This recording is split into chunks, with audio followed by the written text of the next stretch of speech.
Hello and welcome to the SuperShow, a podcast. Hey, it's good to see you, or the reverse of listen to you. I don't know. It's late and we're a day late with the podcast, but hey, there you go. I am joined today by the effervescent Alex Jones and the bubbly Jamie MC. How you doing, fellas? Doesn't those mean the same thing? Yeah, I know, but I can't say you're both effervescent because then that's just like... Jamie is a bath bomb and I am an Alka-Seltzer. So the one tickles your throat and the other one tickles your arsehole. I like it. Speaking of effervescent and bubbly, I've got a Monster Energy drink, which is technically both, and I wouldn't have known I could use either of those words until just... I didn't know what effervescent meant. I thought it was a band. Wake me up, you know. Yeah. Yeah. Nice. I like it. Well, fellas, it's another week, another podcast. Do you know what episode number this is? 150... 55? 4? Is it? Not 6. Is it 156? 2-1. Please don't tell me it's 156, because that means we forgot it was the 3 years. That would be... No, it's not. It's not 156. No, it's 155, mate. 154. Okay. 154. It's not 154. 154 was last week. Whatever. Numbers. Jesus Christ. Numbers, how do they work? Are we Anyway. going to do something for 156, or is that like... Because it wouldn't actually be an exact 3 years, because, you know, we've to and fro passed- a little bit here and there. Yeah, we've definitely passed 3 years in terms of like actual time. But it's a nice like number as if you had to watch our podcast each week, then we would be 3 years. So I don't know. It would be good to do something. But then again... Jamie has begged us to let AI replace us for a week, so maybe we'll do that. Yes, I just discovered AI. VTubers. Yeah, the Super Show brought to you by ChatGPT. Right, fellas, we are a gaming podcast. We don't take ourselves too seriously, and we have generated this through AI. So if it sounds a little bit skew or a little bit wonky, don't blame us. Blame the fucking simulation. We're available on all major podcasting platforms of your choice if you'd like the Audible version. I'm talking about Spotify, iTunes, Google Podcasts, probably Audible as well. And if you'd like to see our beautiful faces looking very beautiful and effervescent and bubbly and just me as the third one, you know, the ugly sister in the back, then head on over to YouTube where you can see us at youtube.com/supershowpod. Right, fellas, we're also available, Paisley Radio, Thursdays, 10 p.m, repeats on Monday if you want that kind of like pseudo radio, can't forward it, but because of the internet you can pause it and then just play it, and then you can also just catch it again, or you can just get us wherever you want to consume us, is what I'm trying to say. Fellas, it's been a hot minute. A few things have happened while we've been away, and we're going to talk about some of them. Some call it gaming news. And if you'll indulge me, I'd like to start this off with something that doesn't exist. A little bit of nothing, all right? A little bit of like feathers in the wind, okay? Just, you know, on like a really sunny day and you're looking through the windows and the sun's like beating down and there's those like little fucking dust fairy bullshit there. Imagine that, but as the equivalent of a game. It doesn't fucking exist. Yes, I am, of course, talking about... Abandoned? Yes, Abandoned, Oh, no. Yeah. also known as The Day Before, which is not the same game, but at this point, they fucking might as well be. No, The Day Before, it was a zombie shooter MMO. I believe it was third person, wasn't it? Yeah. Anyway, a trailer was revealed way back in 2021, and it looked pretty good. It had a lot of people hyped. It seemed to be scratching that DayZ itch if... if DayZ had kind of continued and updated and modernized with the times, this is probably what it could have looked like. Emphasis on the could, fellas, because again, caveat here, it doesn't fucking exist. Anyway, a lot's been happening, fellas. Have you guys heard? It looked a bit Days Gone, didn't it? I thought it looked a bit Days Gone, a bit DayZ. It was definitely trying to ride that kind of grungy, post-apocalyptic zombie kind of aesthetic that was going on at the time. Yeah, I think the fact that it's an MMO and there was like these kind of survival elements to it did kind of skew more towards DayZ. But yeah, I could get the Days Gone kind of feel to it. But yeah, did you guys like see this at all? I mean, it was propelled to the top of Steam's most wishlisted game. Even now, I believe it's like right fucking up there. Yeah, I think it's like 1 or 2, right? I think it's been number one at certain points, and it's like number 2 recently. Yeah, it's probably knocked off by fucking Hogwarts. Sorry, yeah. Can I interject? Yeah. Did you see that the Steam like sales rankings for this week came out, including like Hi-Fi Rush and Dead Space and Forspoken, and like Hogwarts Legacy was still the number 1 selling piece of software on all of Steam. Dude, That's not surprising at all, though, is it? Like, I don't know, bro. 3 major new releases, and it couldn't dethrone a pre-order. But I think that's for me. It's like some games transcend gaming, and I think Hogwarts Legacy is that. There's shit tons of non-gamers who would never buy anything else, but like, I want to be a wizard, Harry, and then they're just going on there and like pre-order. But do you reckon it's because there just hasn't really been like a Harry Potter game in such a long time? Yeah, I think that's exactly why. And personally, long enough that like Harry Potter fans circa fucking 15 years ago and Harry Potter fans circa 2 years ago are all kind of caught up in the same spell, if you see what I did there. Because, you know, I'm 29 and I'm like young. I was young enough to read some of Harry Potter when I was still in school, when you had to get pulled out of classes and have like separate reading lessons to make sure you were reading books. Like, so it was, you know, that was the thing. That's weird. Yeah, it was like a weird thing where like they had to make sure you were reading, but like it's like a weirdly that was in your special needs class, right? Yeah, they had to put a ruler under every single line, and I would run my finger across like syllable by syllable and say it again. Break words down. Dog. But to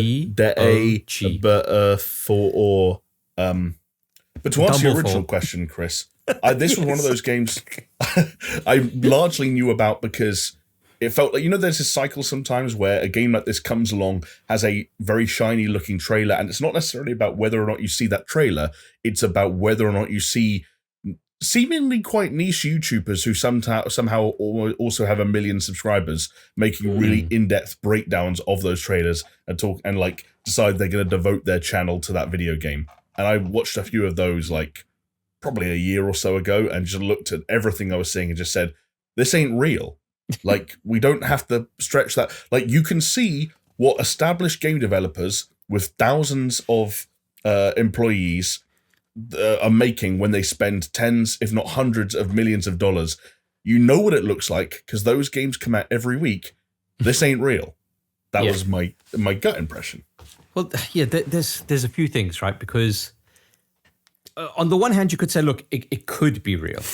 Okay, sure. Like you look at, there's a game being developed called Bright Memory Infinite, which is made by that like one dude, and it's like an Xbox exclusive. Yeah, the FPS game, and that looks sick. Like it looks good. It seems like it plays nicely. It's not necessarily promising the world in terms of what it does, but an MMO is a bit of a different beast altogether. But I think the idea that it's like, is it like 2 like Russian developers, should be a fucking red flag to begin with. But there's just been a whole bunch of kind of weird shit going on with this game release. So let me break it down for you fellas, okay? So like I said, it was revealed way back in 2021, like so fucking long ago, with a pretty striking trailer. Obviously, it propelled it to the top of Steam's most wishlisted. Then its initial release date of June 2022 was delayed by a year when the developers, I need to get this right, Fantastic, like Functiontastic, who knows? Anyway, they suddenly announced that they were switching development to Unreal Engine 5 less than a month before its planned arrival. Now, fellas, which is madness. Like to be like, oh, it's coming out, you know, and then switch engines. That's yeah. Crazy. Well, I think when this announcement came out, like people were already on the kind of like skeptical train, as it were, right? Totally. Except they were still like, you know, in coach, they were like, you know, lower class. They're still there. They're like, yeah, you know, maybe we're still on this fucking train. And as things kind of progressed, like the skepticism train just went all the way up to fucking first class, and we're getting fucking the caviar of skepticism with what's happening with this game. So earlier this week, just 2 months to go before its revised launch date, the developer pulled the game's Steam listing and announced yet another delay, pushing it further back 9 months. Okay, okay, you know, fair enough. We've it's not the first time we've seen delays, multiple delays per project, even not only in the like indie space, which I guess this would fall under, but also the AAA space. But the unique thing about this one, fellas, is the reason that the devs gave for this delay was the fact that they accidentally forgot to register the trademark for the name of this game. And someone else, it's a Korean guy, I can't remember his name now, but he swooped in and, registered the trademark, which means that it cannot be on Steam anymore, and so they had to pull it. So, the things with this that sound weird. So I'm sure I read that after this all came out that they then said it wasn't because of the trademark why we delayed it. It's not. We had already planned to delay it before the trademark issue was a thing. And the other weird thing is, I'm pretty sure that even if some rando goes and registers a trademark, you don't just get a trademark. Like, you need to show that you've been using it. You need to show why you want it, because the whole point is to stop people from doing the kind of dodgy shit whereby you just go out there and you buy Coke 02, and then they go, you can't just buy that. You've got to show that you have a fucking product. Yeah, but Jonesy, it all sounds really weird. Here's the other thing. Just change the fucking name and release the game and start making money. Right? But then, you'd think so. Yeah, but you can't do that unless you don't have a product, right? Change it from the day before to the day after, which actually makes more sense for a post-apocalyptic video game. Because the day before anything happens, nothing's happened yet. Just a little sort of piece of information. But you see, that's a cheeky wink and a nod by the dev saying it'll never happen. Because if you're always waiting for the day before to arrive, it's never going to arrive. Chris, get Jake Gyllenhaal on the phone and pitch him a sequel called The Day Before Today, instead of The Day After Tomorrow. The day after tomorrow. Because the day before today was yesterday, and you already know what happened because it's been and gone. Exactly. Jamie's nailed it. They should have just changed it to The Day After. That makes so much more sense. Yeah, but like I said, you can't fucking change the name of the game. If they change the name of the game and then they have to release the game and then they need a game to release, they don't have a fucking game. This game doesn't exist. It is vaporware. I don't think it's fake. I don't think it's vaporware. I think the game exists. We have numerous times now seen devs go to game shows or just like release their own stuff where they release a vertical slice of something which doesn't exist, that they've had their art department draw up. This is kind of what we want to do for this. And then they put this out and it looks fucking amazing. And then they realize it's actually a lot harder to make that thing than you thought it was. And then they have to keep kicking it down the road. That's not to say it doesn't exist. That's to say they just had no idea on the production schedule and they were completely wrong. Yeah. I don't think this is an abandoned situation where it's like a non-existent product and 8K textures and shit. You see, with the abandoned thing, I kind of think that it was fraud, essentially. Was it the last night? Was that the one, the most recent? Oh, yeah, the pixel one. Which is kind of a similar kind of thing, I reckon, to this. I don't know. The last night looks far more achievable than what this is going for. Like, this is presenting a world with a clarity and a density that, like, to go back to my previous point, that current AAA video game productions are not matching. And they're doing it with a team that's a fraction of the size, a fraction of the experience, a fraction of the budget, and it's an MMO at the same time. And I think we all kind of love to buy into these, I hate to call them a fairy tale, but that's kind of what it feels like. We all love to believe that someone will come along and just turn the games industry on its head and say, actually, this is possible if you're not a cuck. But like no one, like, it hasn't been proven possible yet. And for as much as we all like to slag off the bar that AAA game studios and some of the biggest publishers around the world continue to reach, that the bar's there for a reason and it has never moved for a reason. And even to kind of pick up on sort of something you were talking about there, Jonesy, this idea that, and it's definitely a fantastic point, that with the sort of like the more widespread availability of really advanced and technically astonishing engines like Unreal Engine 5, for example, it's so much easier for people to say, like, download the city from that Matrix demo, put a Superman model in there, and all of a sudden, you've got, 10 billion views on Facebook where people share before they understand what the fuck's going on. But when you look at projects that have had a bit of that about them, but have actually become real, like, for example, Black Myth Wukong, which everyone looked at and was like, how's this possible? How does it look so good? How's it being made by one person? Black Myth Wukong was around, or was like first seen in a pre-alpha state, mind you, a year before the day before was even on the scene. And even now, as of the time of recording, the developers think Black Myth Wukong is at least 18 months to 2 years away. So yeah, I remember looking that up at the time. Yeah, I think that's an example of a game that might have started like this but became real. Like, when you think when you're telling the world you're going to launch a game in March, and all of a sudden you like pull a 9-month delay out your ass when you like, there's nothing about this that if it is real, it's not the way you go about communicating that with the world. I think what I meant by saying it reminds me of the last night is you make a vertical slice trailer of this is our intention, and then communicate that. Go to publishers. Ask for money. You get into the reality of developing it, and you go, holy shit, we can't do this. And I think that's what happened. Same with last night, was they went and they said, even them as like, to be fair to exactly what you're saying, even as like a much more sort of doable project, they found that really difficult, and they couldn't achieve like, in the time frame they were thinking for last night to make that. The idea that these guys are going to come out and make something more impressive than like any AAA game you've ever seen is even more fanciful. Yeah, I mean, it's more like Cloud Imperium games, Star Citizen. Star Citizen. You've got to wait for the entirety of the technology of the industry to catch up with what you've said you'll do. Yeah, it's possible. It's interesting, Jamie, what you were saying about the ability to open up Unreal Engine 5, and it's never been easier to kind of just make shit look good. One of the things that people kind of like dissected from the previous gameplay was there was a section where they were going through a petrol station, and people on the internet sleuths, Detective Pikachu's out there, they put on their deerstalker hats, little monocle, and they went hunting for clues. And it turns out that petrol station strikes a eerie resemblance to a petrol station featured in Life is Strange. Oh, weird. Down to like the interior of the like convenience shop and the materials used therein. So like it could be that they've just fucking managed to rip that scene, just rebuild it in a, just give it a bit of a fidelity bump. Why would you do that? Why would you do that? Because you need something to show off so that you can get some investment.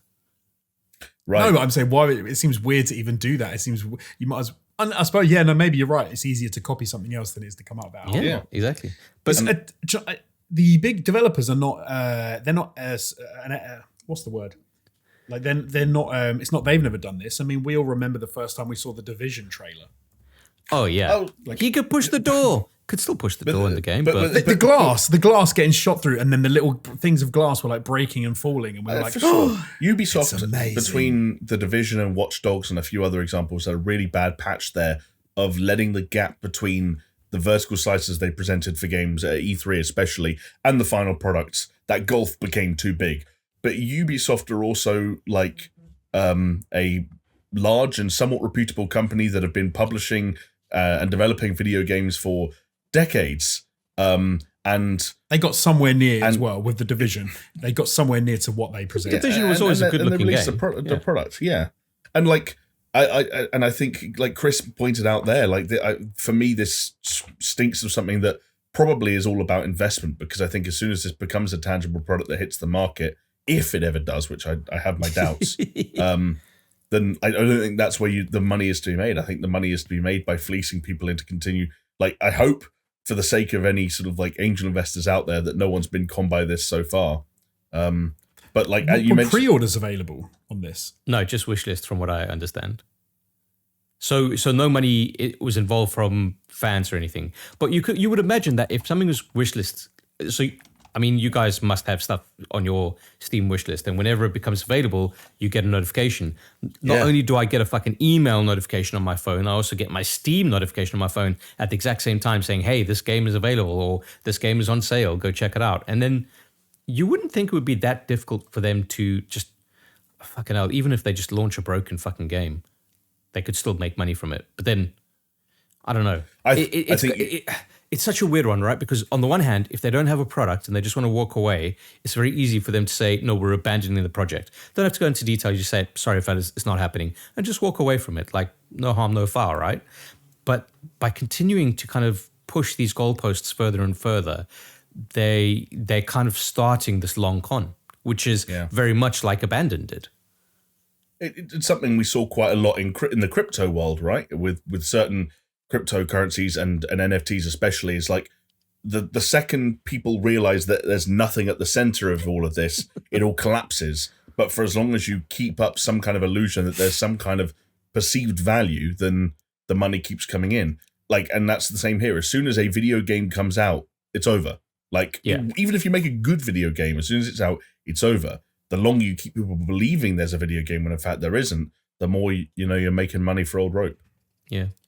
Can I ask you guys a question? What do you think the chances are that the third party who bought the trademark, which apparently, they said caused the delay, is actually a member of the fantastic team who was sent out to do this? I think people have kind of looked into it, and there doesn't seem to be any link between that trademark application and then anyone at the company. But mate, you can never get know. Anyone to do anything on Fiverr now. I love that on Fiverr. Could you just trademark this game and delay it? Get ChatGPT on the case. You know what is interesting though? I genuinely think, and this is what's most baffling about it, I genuinely think that if they released the game today and it didn't look anywhere near what it looked like in the trailer, but it did fulfill on the promises of what the gameplay would be, I think they'd be fine, and I think they'd sell really well. Like, I'm thinking of games like PUBG, Escape from Tarkov. Like, those games have like robust systems, right? And they are in many respects genre defining, but they're not necessarily the prettiest games to look at. No. Yeah. But then even isn't that the thing though? Is like we're sort of saying why they could have just made a really robust game, like, but maybe they don't even have the ability to do that. Well, so this is the one thing I've got to say in their defense is if you are trying to stand out in, excuse the terminology, wink, wink, a horde of games about zombies out there, how are you going to stand out? You make a game that looks like it cannot be fucking feasible. Right? That looks, the attention to detail is like anything else, is like nothing else you've ever seen before. And you do that to stand out and to get those people wishlisting. And then if you do actually have a fucking game, then you release the game and whatever it is. And you've stood out from the crowd, you've shown them that vertical slice. If there's kickback, you say, look, all the systems are there, as we promised. That was a vertical slice. So yes, of course it looks fucking polished. AAA devs do it all the time. Just look at Ubisoft, which is what we just fucking said. Like there's such an easy way around it. And they can make their millions as being the top of Steam's most wishlisted games chart since its release of the trailer. Like, jeez. Come on, you've got some big bank just waiting for you. But they haven't fucking done that because it doesn't fucking exist, because it's either a fraud or it's on the way to being fraudulent. So it's an interesting one. I think Jamie made the most important point for me, which is it's really easy to look at like AAA games and developers and publishers and to say, why don't they just do blah? And then you realize, it's because making games is fucking hard. Yeah. And making really good games is hard. And the reason they don't just do the magical game in your brain and make it incredible and perfect and be completely bug free and do it in 6 months is because it's not fucking possible. Yeah, exactly. So when someone says it is, it's probably too good to be true. Yeah, exactly. Yeah. One last little tidbit with this news before we move on is one of the moderators for the official Discord of this game, who in the past has been like defending it and, just defending it because he kind of had to because he's a moderator and kind of taking official word from the developers, etc. After this news, he came out and said, at this point, I'm not even sure that this game exists. So, right. Yeah. One of your own moderators kind of comes out with that. So, fellas, the whole question on this is, where's Kojima? He's been eerily silent, fellas. Yeah, we need to start going back and looking for clues. Do any boxes get turned upside down and origins falling out at any point? Yeah. I also got a weird flashback to Peter Molyneux while you were talking through all of that, Chris. The idea of, it doesn't matter if it's not exactly what we promised, just release the fucking... Doesn't matter if the trees don't grow. Release it. Shout out Mr. Molyneux, legend. Game industry icon. Yeah, Mol, doing big moves lately. What has he been doing lately, actually? I think he disappeared off the face of the planet after 22 cans and Goddess and what's in the middle of the cube. I think he nothing. So his Wikipedia says he currently works at 22 cans. But I don't think 22 cans are doing anything, are they? Like, Goddess is still got left it like abandoned in early access. On Steam, at least. There's nothing. I think he's just weird. Okay, hold on. Because would you rather these people didn't do? Would you rather there was no Peter Molyneux? Would you rather like Fantastic didn't make crazy trailers like this and add to a little bit? Or would you? I kind of am glad the games industry isn't that. Well, hey guys, come on, let's be serious about what we can I brought up Peter Molyneux as a bit of a joke, but Peter Molyneux is at the end of the day like a legendary game developer who was responsible for some extremely important games. If these guys are straight up scammers, like if investors are getting fleeced as a result of this, then no, I don't think this is something that's necessarily good for the industry. No, agreed. I'm assuming that they are people that had devs that had a really good idea who maybe couldn't achieve what they intended. And I could ask you the same question about Sean Murray. Like, is it a good thing? That was his name, right? Sean Come Murray. On, is it? Are we really going to do this? But Sean Murray and Peter Molyneux both suffered from the same thing, which is they were overexcited and like over enthusiastic about what. They accidentally overpromised on what they thought they could do. They were also, in the case of Sean Murray, they were also misrepresented. Which is partly on the gaming, which is on the games industry, which is on the game players and fans as well. I'll tell you what, Jonesy, let me fill you in on what the latest is with Peter Molyneux and tell me if you still think that holds true, okay? Molyneux announced in December 2021 that Legacy, their new game, will incorporate blockchain-based elements, including non-fungible tokens, which will allow players to sell and purchase virtual goods as part of the business simulation gameplay, still without a release date. How does that make you feel? Okay, I'll give him the benefit of the doubt, and I will say if the NFTs in that game are completely like within the game as a mechanic, so it's just like almost like a meta thing to take the piss out of NFTs in games, then I would say okay, that's quite cool. If they are actual NFTs. No, like if you played like Business Simulator and there's NFTs in the game that are kind of but that's not good. Tough. Someone get the Olympics on the line. We've got some gymnastics going on out here. But no, if they're straight up NFTs, I'm like, dude, like 2020 wants its like ideas back. I think they died. Yeah, like look. The thing is, being part of Bullfrog Productions, Lionhead Studios, Peter Molyneux, a legend in the game, but he's just shut all over his legacy by just continuing to do the wrong thing. Yeah, 22 Cans era Peter Molyneux was a disaster. Like, I agree. So, mentioning NFTs, I saw this the other day. Go back and watch the clip of it. Is it one of the Jimmys? I don't know which Jimmy Fallon maybe, and I think it's Paris Hilton. And talking that's about resurfaced to me as well.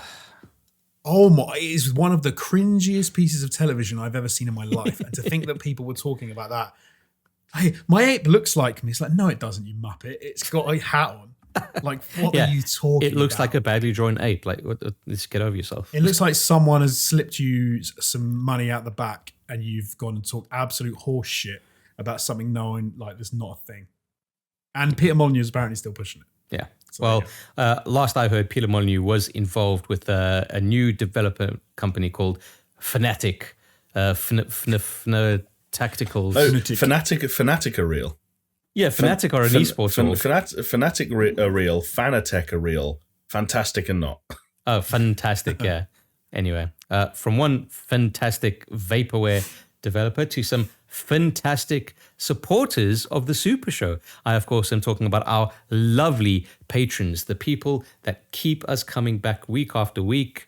And the camera's rolling. I am, of course, talking about Aaron Cameron, Athletic Gravy, Brimstone, Colkay, Crow's Perch, Davnat Coburn, Ice Not Rock Salt, Jesper Camdal Nielsen, Leo Murger, Mindful Pig, Mr. Anthropic, Pastors Guild, and the big boys, Brett Z, a.k.a. Shellshock, Doppler, Geometric Potter, Hacksaw Book Read, Manuel Guerrero, and the one and only Peaswad. Fellas, you'll never believe this, but they went over to patreon.com/supershow and they shared their support. And don't want to jump the gun here a bit, but there may be something that you two are cooking up.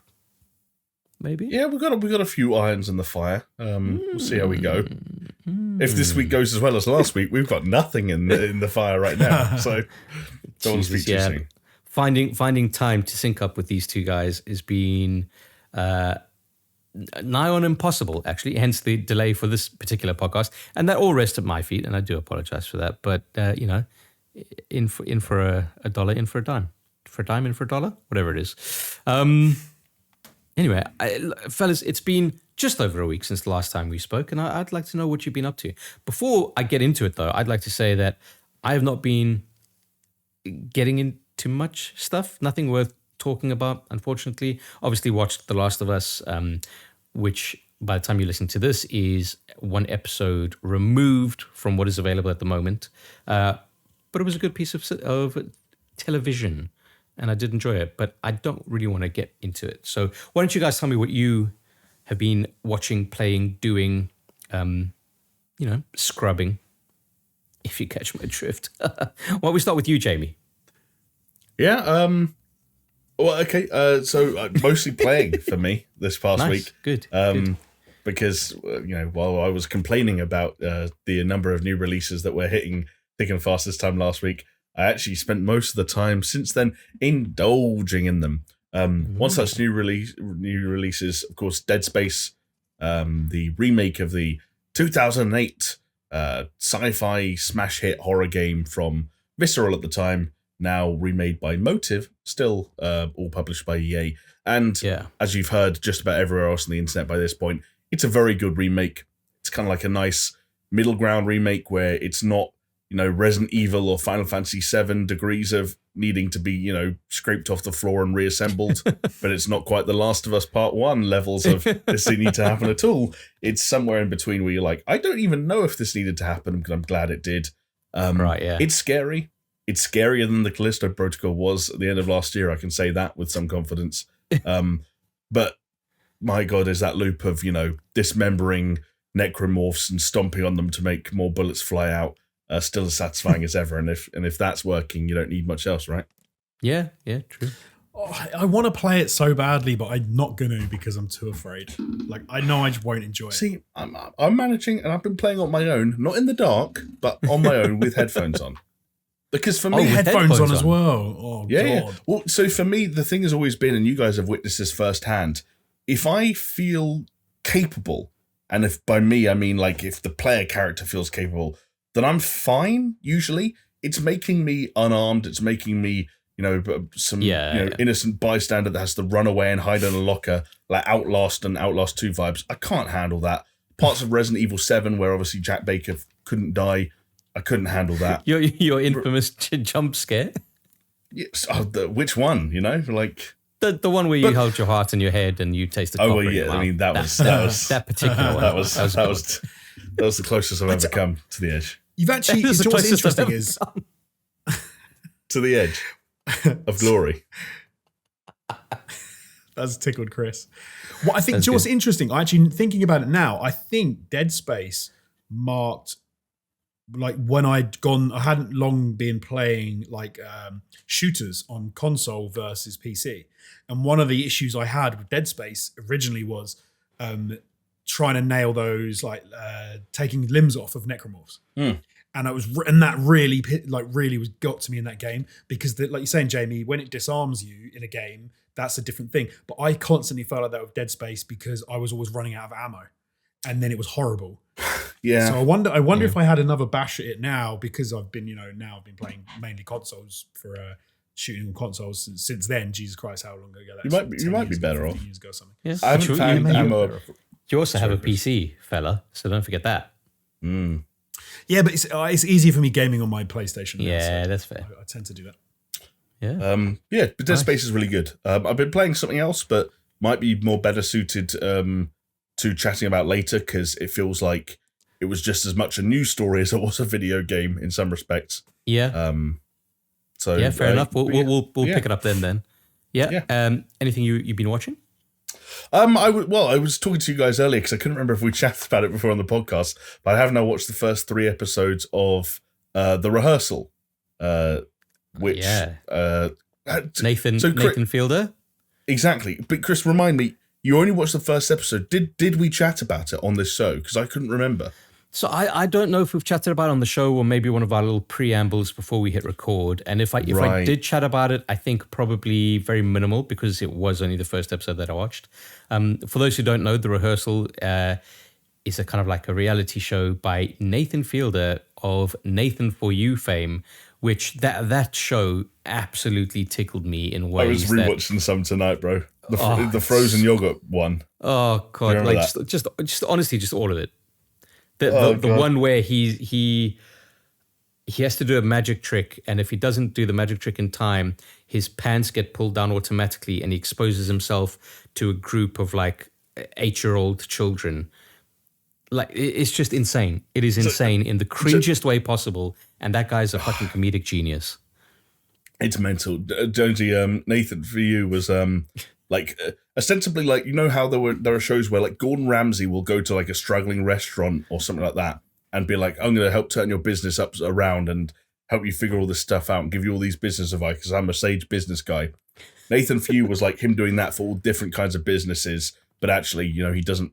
And so the one I was just telling to like mentioned just then to Chris that I watched earlier, he goes to a frozen yogurt shop and they're really struggling for business, and what the manager wants more than anything else is just more traffic. He wants more people to come to the shop, and Nathan pitches the idea of launching a poo flavored frozen yogurt, and they go through with it, and they're like, well, how do we define what poo tastes like? And they go to one of those places where they actually make flavors by mixing different natural ingredients together, and they make a poo flavor, and they do like, you know, like a group testing where they like go, people are forced to eat small cups of poo flavored frozen yogurt. And you guys like some weird shit. Well, we do. Yeah, we do. The rehearsal is really interesting. It's basically Nathan exploring to what extent you can plan and rehearse for events in your life that haven't happened yet or that you're nervous about. So say that like you've got an uncomfortable conversation that you know you have to have, but it's giving you a lot of anxiety. Nathan will step in and go to bizarre extremes, whether it's like creating an exact one-to-one replica set of your house and the place you're going to have the conversation in, and hiring actors to play significant people in your life, like the person you're going to have the conversation with, and rehearsing it over and over and over again, exploring going through all the possible different iterations. Yeah, all possible iterations and outcomes so that you're prepared for whatever happens in your life. Do you know what it sounds like Gen Z humor to me, and I'm not going to lie, I'm not surprised at all if Chris is into that. I don't think it is Gen Z humor. I think when you watch it, you'll be like, it is. No, you'd be surprised if you watched it. But that's honestly, I kind of feel like it defies categorization in a way. It's Gen Z for you, man. Yeah, true. Can't categorize it anyway. It's been like, I think I watched the rehearsal like last year, middle of last year, the first episode. Summer, exactly. Yeah, and I just you weren't really into it. You didn't get into it. I was, but it's you got to understand that kind of humor. It's like it can be so cringe, dude. Like ridiculously cringe. I can't watch cringe, and I literally can't watch cringe as well. See, I can, but I got like, if I'm watching a series about cringe, I got to kind of roll into it, and I think like too much time went between the first episode and the time that I could watch the second episode that I was like, I don't know if I want to do this, you know. It is a momentum thing. It goes to crazy places. Let's just say the episode 2 involves real babies being switched out for robot babies at like in like certain intervals, and like mad. Yeah. And mad. A point in episode 3 where Nathan realizes that that there's a difference between someone acting like they're having that conversation or acting like they're doing something and actually feeling like they're doing something. As you witnessed in episode 1, like once the person's there and in the zone, it's different. The adrenaline, the emotions. So how does he bring... Is this real people? It's 100% real situations. It's 100% reality, yeah. So why do they agree to this? So I've read it. I read it because I'm obsessed with it now. I read a New Yorker article on the guy from episode 1 today, and like they are real people, and they put out like Craigslist ads being like, "Do you have a problem that you're struggling? TV opportunity, colon. Do you have a problem you're struggling to get off your chest?" And we like can help you, like kind of thing. Yeah, yeah, and they vet them all, and they're like, "We're going to follow with this guy." Yeah, because they vet them because they try and find like these gullible people that'll go with this fucking bizarre, extreme Chris, kind of thing. I won't say the context, but when they're going for that walk and they keep walking past like individuals that all have weirdly like important things to say to them, and there's police officer with the hostage negotiation going on behind him, and he goes like, "It's days like these that I rue the day the Chinese invented gunpowder." And then it's like, I know that's so inside baseball. I really apologize, but it's extraordinary. It is mad. Jonesy, you give it a shot, man. Homework. I'll give it a shot. The first episode's like 40 minutes. The rest of them are in like a half an hour or less, and it is a comedy. Like, it's not heavy watching. Yeah. I find it a bit weird because so like stage TV, like having worked in TV and having known like how much bullshit it is and how it's hard to get people to actually do or people don't act like you think they're going to act. Not to mention the fact that in the UK, my brother was on one of those prank shows where they try and prank you. Yeah, he wasn't in the end because he said it was so obvious that it was a prank that it didn't work at all. And he was like, it was so shit. He said it was so obviously a prank that he didn't believe any pranks he's ever seen on prank shows ever. Yeah, he's like, they've got to be bullshit. They're so badly done. Was it one of those shows that had no audio that would have played on like those fold down screens that come down on planes in 2008? No, it was like a proper TV. Yeah. It was like a proper TV show with Bill Oddie. Do you remember Bill Oddie? Oh yeah, Bill Oddie. Yeah. Okay. Is he a bird nature guy? Yeah, he was part of it. And the prank. So my brother went for lunch. I'll argue. So my brother went for lunch. My mum invited my brother for lunch. They went, and then while they were in there, they put a nest with a bird in it or eggs in it on my brother's car. And then he came out, and they were like, "Oh, this really rare bird has put its nest on your car." And your brother was, "Get this fucking shit off my windscreen." Well, you can't move your car because it's really rare, so you have to leave your car here. And they like put cones around his car. And he said almost straight away, he said to the person who was talking to him, he said, "This is obviously bullshit." And they were like, "No, what are you talking about?" And he was like, "Is it normal for people in your line of work and whatever they are, conservationist, to be wearing an earpiece?" And they were like, and apparently they basically came out and said, "Yeah, it's obviously. Would you mind just pretending?" And my brother's not a good actor, and he went, "Yeah, all right." And it was shit, which is why it never aired. Left on the cutting room floor. Yeah, it was so obvious that he was just like, "Yeah, oh no, my car. What am I going to do?" I love that. And it made me sad for prank shows forevermore. I'm not saying this is a prank show. This may be completely legit, but you know. It seems like it, but who knows where the lines get blurred, as in the case with your brother. Like, we wouldn't have known. They could have. Oh, you would. I think you would have been like that. Yeah, but what if they got a few shots of him when he's like confused, and then the rest of it was him when he's or, you know, we're all editors. Oh, you're right. Yeah, yeah. It's like you say, the just for laughs stuff. Some of those are so absolutely terrible. It's like fucking. It's like those Facebook pranks that they fucking do. It's like every single person in the shot is in on it. This is just a script. Anytime they've got £20,000, I'll give you 20 grand if you do this. It's not 20 grand. Here's an inside. It's not 20 grand. It's not real. Every time they've got a phone and they're giving away mobile phones for free, there's no phones in the box. Yeah. In case you didn't know. Here's a fucking homeless guy. I'm going to give him some food or ask him for some help, and then he helps me, and I'm going to give him $10,000. Nope, they didn't. That's your buddy. That's your cousin. Shut up. So your hairy buddy that you like got to wear old clothes and you've made him lie on the street. It's not real. He's just come back from Coachella. He's fine. What about you, Jonesy? What have you been up to? I've not really done anything of any note this week. I've played a few little things. Like I played a bit of Dark Tide. I got through the prologue of that. Nice. Because I would like at some point in the near future to maybe jump on there and play with you guys a bit. But 100%. Just sort of get a bit of a feel. I'm so there, buddy. I've got so much time on my hands. I'm winning at life. I'm managing all my schedules. I'm good to go. Start playing after this. Let's do it. But we'll find a time when we can hop on and do that. But no, one thing I did do, I finished season 3 of Mythic Quest. Nice. I need to get on it, man. Mythic Quest is a show I fucking love. Like the comedy to like drama, the way that it swings and goes to those two things, I think is fantastic. And they absolutely nail in some of that show. I will say season 3 doesn't quite, I mean, it is a bit of a letdown compared to, I think, season 1 and 2. Some things fine, some things quite good, but I think tail end of season 3, it kind of goes off the boil a bit, and it kind of feels like they're trying to reset for season 4, if that makes sense. Right. I think they were like, the story's gone places we didn't really want it to go, so let's try and do a bit of a reset. Fair. At the end of season, earlier on.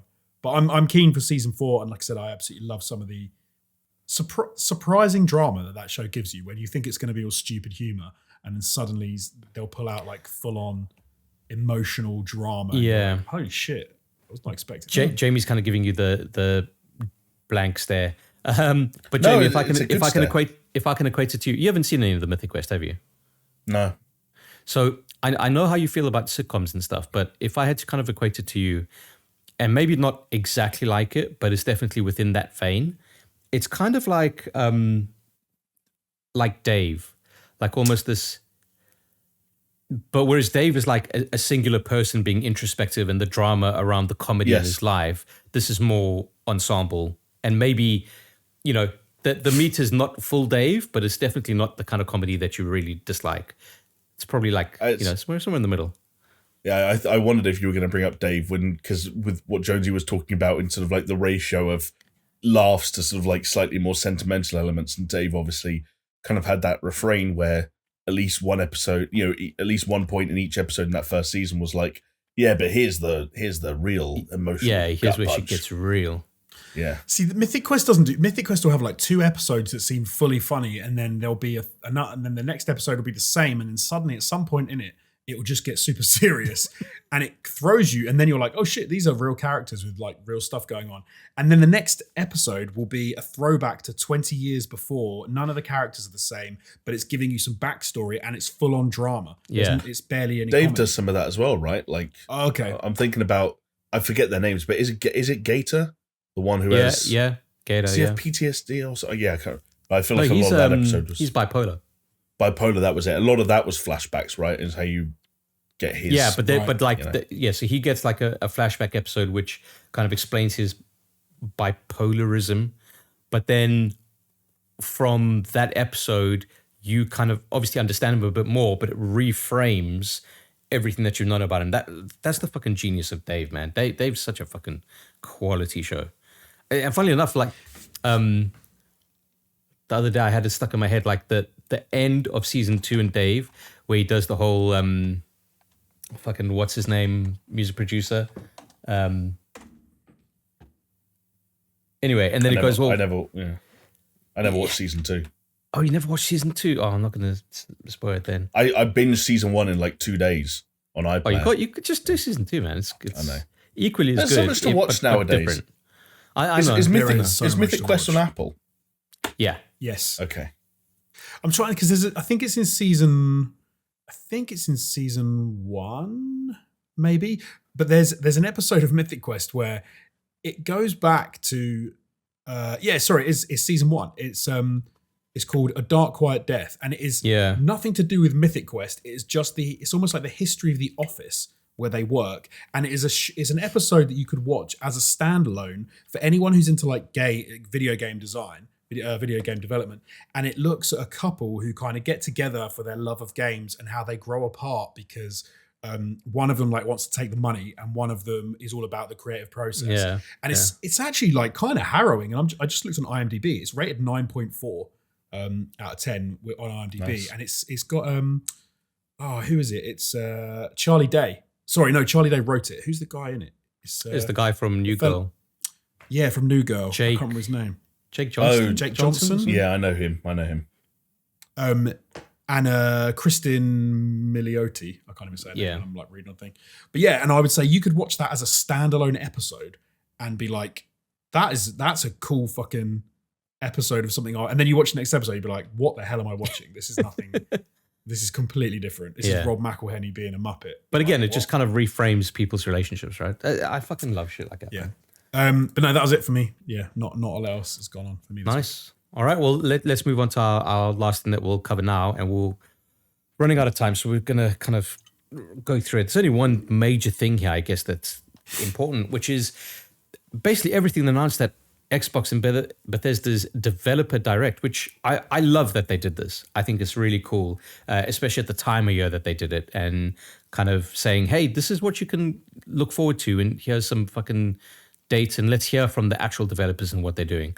So they kicked it off looking at like the Minecraft spin-off, Minecraft Legends, and its PvP experience. And I mean, fine. I mean, I'm not really that big into Minecraft. I'm sure it's going to have a massive audience, but I still look at this game and I still don't know what it is, to be perfectly honest with you. Yeah. I felt like they got a bit too, not necessarily in the weeds, like it wasn't hard to pass, but like Chris said, I felt like we could have done with a slightly more introductory or slightly smoother on-ramp into the world of Minecraft Legends.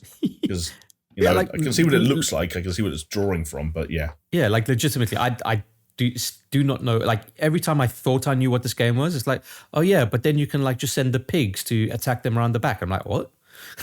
I don't know what's going on. Maybe that's just me being a fucking boomer. I don't fucking know. Dungeons has thrown me a bit as well because Dungeons was not quite what I was expecting from that, so I'm kind of expecting to be as surprised as I am. Right, but with Dungeons, Jonesy, it was like, hey, here's Dungeons. It's basically Minecraft's take on Diablo. And you're like, okay, I get that. Right, yeah. I don't understand what, that's like, true, and Minecraft Legends is like their take on like an MMO-ish, but I don't really get it. Well, it's like it's got elements of third-person action, but it's also got elements of like, you know, the kind of the resource gathering and the crafting and the building you'd expect from Minecraft. It's got RTS elements where it seems like you're spawning units and kind of commanding them in battle, but also fighting alongside them and kind of like, you know, those kind of hybrid RTS third-person action adventure games sort of experiences. But then there's also elements of like you know, almost like defense style games where like, you know, and like they said it focused on the PvP, so like different people taking different roles within like there's a lot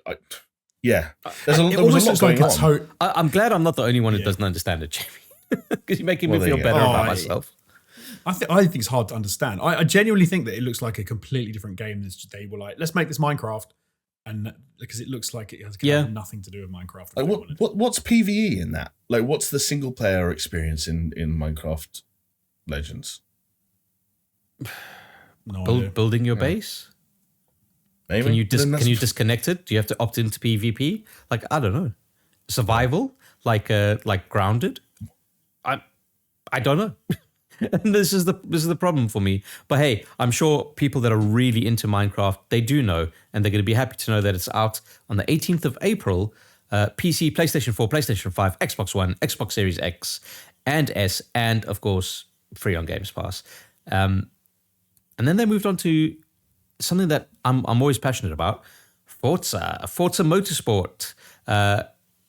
Just kind of showing off all the usual things. We've mentioned this before on the podcast, Jamie, but like every time there's a new car game, it's like the most advanced car game, whether it's like Gran Turismo or Forza Motorsport, or if it's even like Horizon for the arcade slant. But it's always kind of like the highest fidelity, the most expanded roster, this, that, the other. And it's like, yeah, because like that's what it is. Yeah, okay. Yeah, and it feels weird, like now that we're getting to a bit of a point of diminishing returns. Like there was a point through, especially the early era of polygonal graphics moving into PlayStation 2 and then the HD era, where like cars were a really good, like, hey, you know what this looks like. You know you want it to go fast. You can see the wheels slowly becoming rounder and rounder until they don't have fucking jagged edges anymore. But we crossed that line like a couple of years ago where now cars have looked really good for a while.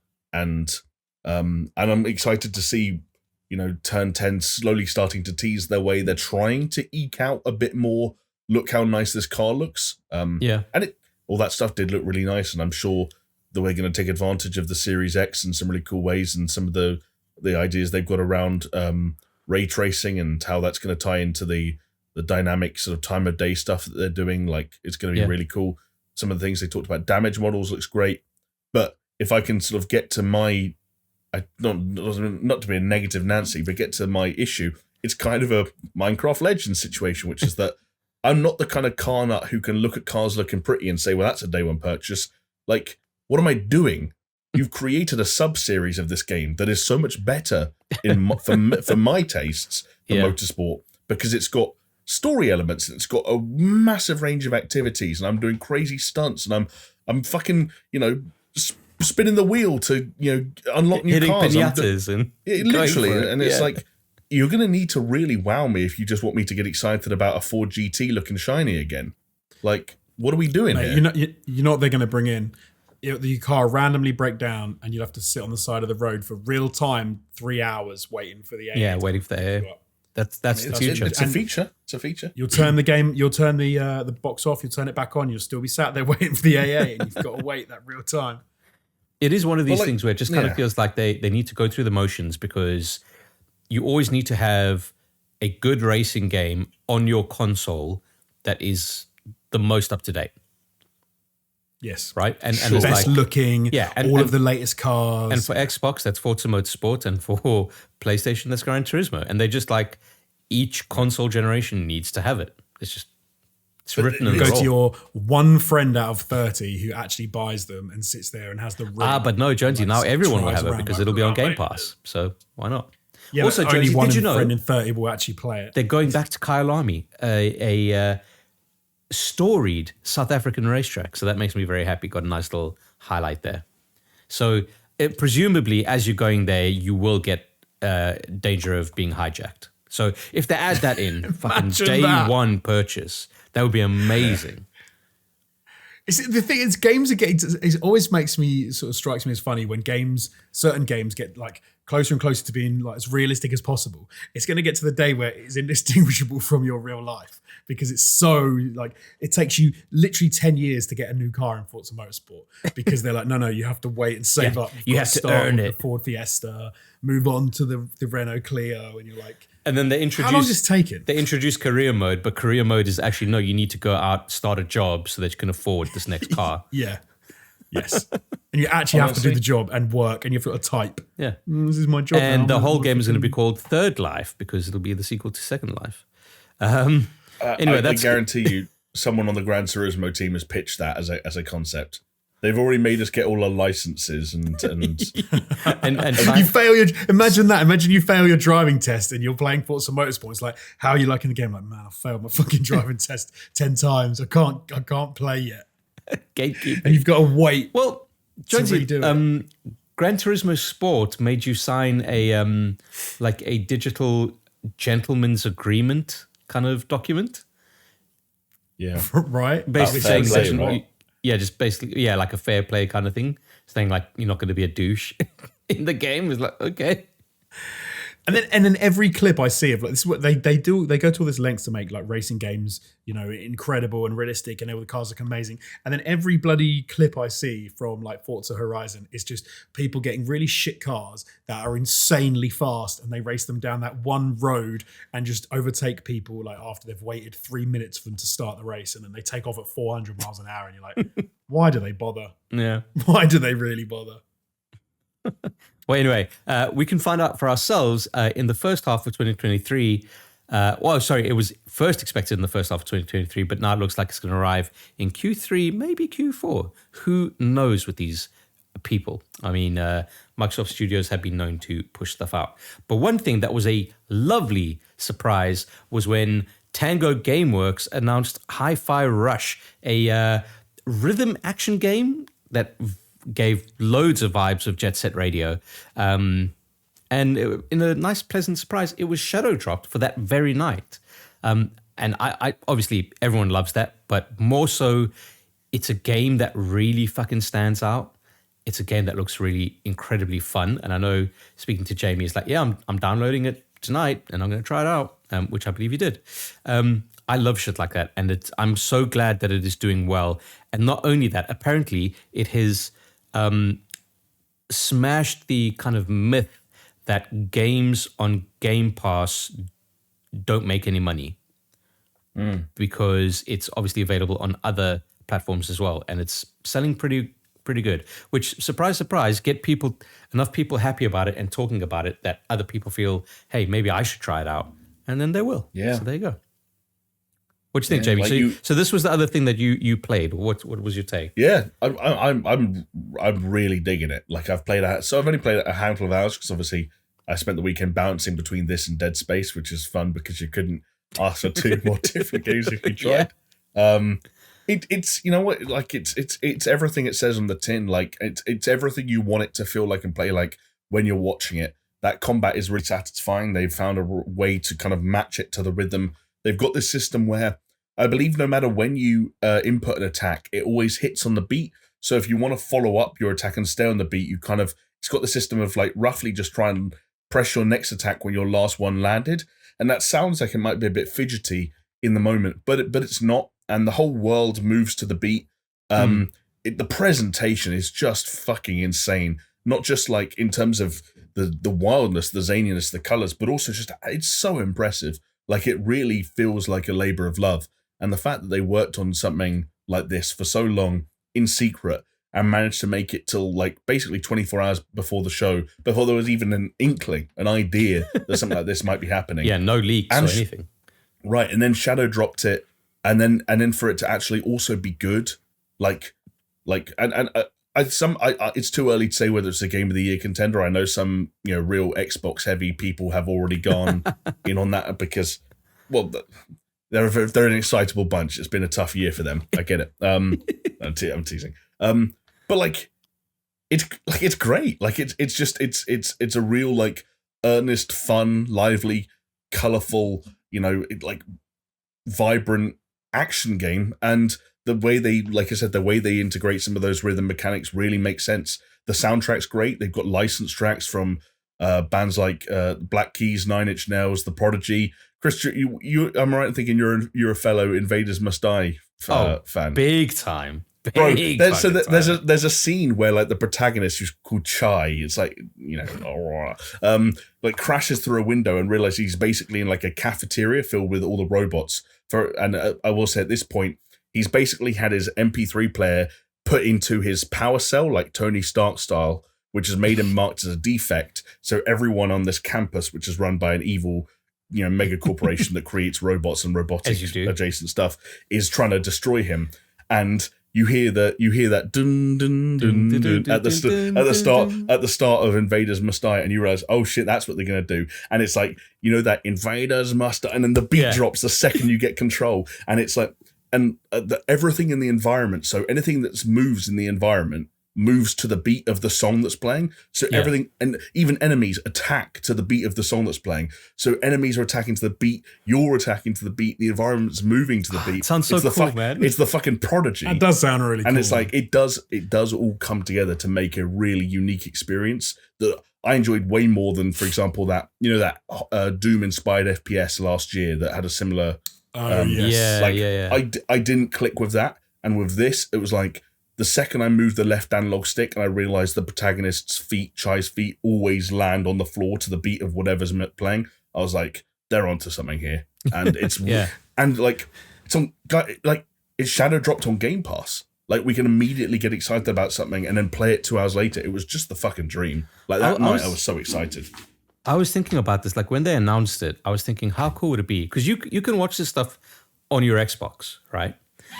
And I was thinking, how cool would it be if, I don't think we're there yet, but how cool would it be if you're watching something on your console, like let's say if you're on PS5, you're watching like a PlayStation 5 Direct or whatever, and if they shadow drop something, as you're watching it, a little notification pops up like, hey, press the Xbox button or press the PlayStation button to download it now. Like that would be so fucking cool.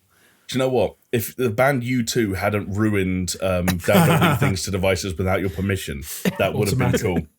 Because if they'd said like, hey, just so you know, we've been secretly downloading Hi-Fi Rush for you, and if you want to play it, here it is. You can launch now. It's not out of the realm of possibility, right? Like if you shadow download or upload in this case, so if you're Microsoft and you shadow upload the first like tutorial level to everyone's Xbox, making sure that they've got enough space and they will have enough space after that install of the like quote unquote demo. And then it'll be a question of like, if you play it and then it's like, oh yeah, I want more of this. And it just keeps on downloading the next stage and the next stage and the next stage until it gets to a semblance of like, that's a fun idea, yeah. Okay, this guy really wants to play the fucking game. And then it's like, well, we'll just download the rest of it. I like that That'd be idea. sick, man. That would be really cool. Yeah. But yeah. I just want to put a cap on it by also just saying that, like, January's just ending, and I legitimately think between Hi-Fi Rush and Dead Space, I've already had 2 games that I would be proud and happy to put on my end-of-year top 10 in, like, 11 months' time. Like, it's really cool that that's what, we were jamming out to this weekend. Forspoken who? Square Enix who? But I have seen some interesting tweets about Forspoken. In this last week, it's been interesting. People have sort of actually giving a lot more love to that game than I've seen on reviews. If nothing else had come out, I probably would have caved on Forspoken, but it just seems such like a hard sell with everything else that's going on. Yeah, I'm with you. Yeah.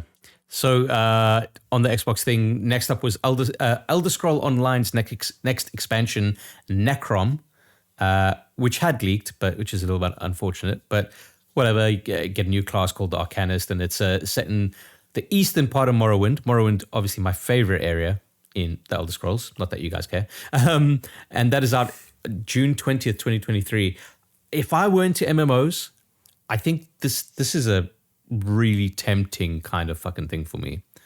But I'm not, so who gives a shit? And then they capped off the show with Arcane Austin's Redfall to close out the show, which it's, it should have been out already. It's been a long time coming, but it is now coming out on the 2nd of May. And I want to get your guys' take on this before I say anything. Like, what did you think of Redfall, what it is, the presentation? Because they went into some like nice depth of like almost like the opposite of how they started the show with Minecraft Legends and like what it is. And Redfall did a fairly good job of saying like, this is what it is, this is what you'll be doing, and this is why it matters, kind of thing. But yeah, what was your guys' take? I didn't actually see this on the show. I've before the stuff they've released of Redfall before, I started off being completely uninterested. Yeah. And then as it sort of went on, I actually thought, okay, this actually looks like it could be quite a bit of fun, especially to hop in and play with some friends. And I think I'm still in the same place with Redfall. Like it's something that looks fun. I might hop into it, but it's nothing that I'm sort of like waiting with bated breath for. Yeah. Yeah. What about you, Jamie? Yeah. Kind of in a similar boat. Like I'm still hopeful. It still seems like it's something that's going to be fun to jump in, as like especially for a co-op session. Great game to add to the the Game Pass library. Hashtag not sponsored, but it was a little bit like, because like you're right, Chris. It was a big chunk of gameplay, and there was a lot of explanation as to what was going on and what you're going to be doing, and it feels like it's sort of like it's becoming a little bit more transparent about what it is as far as a genre and like comparable games. Like, hey, this is probably more of a Far Cry like than a I don't even know, like than a Destiny, like, for example. Yeah.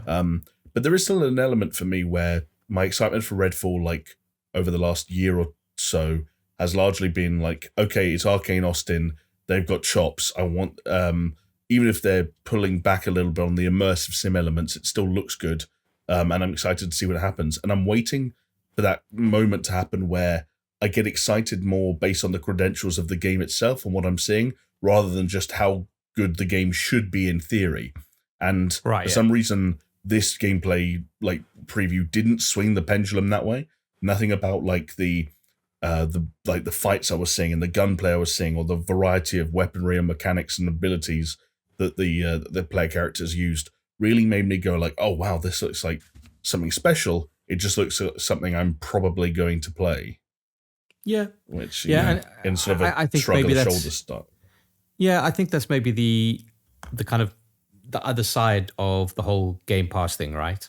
Where if it's served to you on a platter, sometimes it's not as easy to get excited about. I think people are excited about what's called Hi-Fi Rush, because it's something different, that looks different, that plays different, that kind of is set in that unique thing. Whereas with Redfall, it's like, you know what kind of game that is in a way, even though it's taking different parts from different kind of things, but it's very much a known quantity, whereas Hi-Fi Rush is like, oh, that seems weird. I think I want to try that out. Whereas with Redfall, it's like, well, it's obviously got high polish, it's got a high pedigree, so yeah, it's going to be given to me, so I'll play it. I think for me, when I saw their presentation, I warmed up to Redfall a hell of a lot more than I did. But then again, I think prior to what they showed off, I was maybe the one coolest on what they were trying to achieve. I was very non-fussed about it. But actually, yeah, it looks pretty cool. Like, looks like I could sink into it a lot more than just the obligatory one session with the boys, you know? But hey, I suppose energy-wise, I would say for me, Redfall feels kind of akin to Back for Blood. Like that's my energy toward it. It's like great point. Yeah, I'm into it. I want to get it. It's gone Game Pass. I'll be like saying to you, "Hey, let's do it." And I reckon we'll probably hop into a couple of sessions. But that's how where my energy's at with it. Yeah, it'll be interesting. Maybe we should. Maybe that's unfair. Maybe it's too early to say that. But maybe on May 2nd we should all get together and stream it on SuperShow. Maybe. I mean, I've heard crazier ideas. Yeah, cool. Well, that was the the Xbox and Bethesda Developer Direct. Obviously, they're going to do one for Starfield closer to apparently Starfield's release, but who the fuck knows what's happening with that? We'll find out soon enough, I guess. And I guess this is also Microsoft's way of saying, all right, Sony, ball's in your court now. Show us what you got, because it doesn't look like there's a whole lot on Sony's roster. I'm hoping there's something soon. Do you guys see they've started doing these sort of weird live action adverts that do include sort of teasers of Spider-Man 2 and something that some people think might be something Uncharted related, just because it vaguely involves something, someone blowing dust off. But then Naughty Dog came out and saying, "No, actually, we're done with we're done with Uncharted." So who knows? That was weird, man. The way they said, I don't know. I was not expecting that. You know what that was? That was that one friend in your group who's like, "Oh yeah, I've got a girlfriend now." And you're like, "Okay." It was weirdly, it was like that. We're not interested in that anymore. Because then it was the same article. They were like, "Oh, we would make." There's no plans to make a Last of Us Part 3, but if we could tell a similar sort of story and it was the messaging was right, we would do it. But no, we're not going anywhere near a Nathan Drake ever again. Like, oh, okay, wow. But it's interesting that you phrase that, because again, from my take and my feeling coming away from Uncharted 4 was like, yeah, you do never have to come back to Nathan Drake again. That was the point of Uncharted 4. Yeah. And maybe if a reboot is the way to go, maybe it doesn't need to be Naughty Dog. Like maybe someone else gets a shot. I don't know. And if that's what Neil's getting at, then cool. But if not, then that's a bummer. I don't know. It felt like he was saying if the story was right and the messaging was good, then yeah, Last of Us Part 3 for sure we would. And then it was like, and then I don't know. I was expecting the same kind of thing with Uncharted. It's like, oh well, if the energy was right and the story was right, then yeah, why would we not revisit that? But it was almost like, no, we're never going back there again. Like, oh, okay, fair. Well, yeah, all right, mate. Calm down. Sorry, Jonesy. Fellas, I just want you to know, I've had sex. Wow. Neil Druckmann fucks. Neil fucks. But he doesn't fuck with Nathan Drake anymore, apparently. No, but, hey, guys, you're forgetting. He's directed an episode of an HBO television show. Oh. So he only deals in prestige IPs now. An HBO television show which has been confirmed to be getting a season 2. I mean, in news that will shock absolutely no one. There you go. Yeah. Bring on Ronda Rousey, right, Jonesy? What's funny is that I saw some short about was it women competing in the what's the thing they do, the gym fit thing where it's like CrossFit? Yeah, CrossFit. They had some CrossFit women doing like lifting heavy shit and whatever, and I was like, she would be great in that role. She would be great in that role.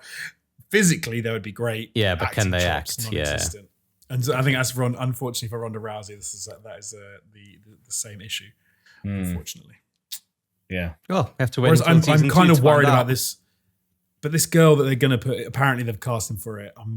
They need to get her on the fucking Trenbolone before she can Anavar and the test before she can take on the role. Yeah, just get a contract with looking a bit skinny. Just get a contract with the Liver King, right? Oh yeah. Get on the Liver King's diet. Speak to The Rock. Get on Liver King. Get on, speak to Hugh Jackman, who's never taken anything in his life. But maybe Zac Efron could spare an hour for a consultation. Yeah. She needs a square jaw. So so good. I said just cast Zac Efron. Why not? Get. Do you know what? If Zac Efron's going to play Abby, he needs to fall over and sustain an injury now so that his face looks right in 3 years when they start filming. Yeah. That sex scene would be weird with Zac Efron as that, Zac Efron fucking Neil Druckmann, am I right? Do you remember that conspiracy theory? Yeah.